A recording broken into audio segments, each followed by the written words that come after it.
ഖദീജ എന്ന 65 വയസ്സുള്ള ഉമ്മ ഭർത്താവായ നബി തങ്ങളെ കാത്തു വീടിന്റെ വാതിലിൽ നിന്നു.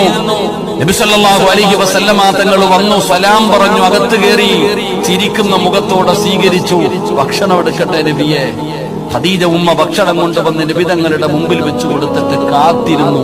അല്ലാഹുവിന്റെ റസൂൽ സല്ലല്ലാഹു അലൈഹി വസല്ലമ തങ്ങൾ കഴിക്കാൻ തുടങ്ങി.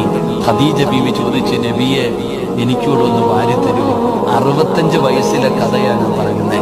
കല്യാണം കഴിച്ചതിന്റെ ആ അന്നത്തെ കാര്യമല്ല ഞാൻ പറഞ്ഞേ. ഖദീജ ബീവി ചോദിച്ചു, എനിക്ക് വാരി തരുമോ നബിയെ? പിന്നെന്താ ഖദീജ? അല്ലാഹുവിന്റെ റസൂൽ സല്ലല്ലാഹു അലൈഹി വസല്ലമ തങ്ങൾ ഖദീജ ബീവിക്ക് ഭക്ഷണം വാരി കൊടുത്തു. ഞാനും വാരി തരട്ടെ നബിയെ? ഇതാ പെങ്ങളെ, അല്ലാതെ ഒരു ഐസ്ക്രീം വെച്ചിട്ട് 2 സ്പൂൺ ഇട്ട് പരസ്പരം നക്കുന്നതിലല്ല സ്നേഹം. അത് അഭിനയം, അത് അഭിനയം, അത് നാട്ടുകാര് കാണാൻ.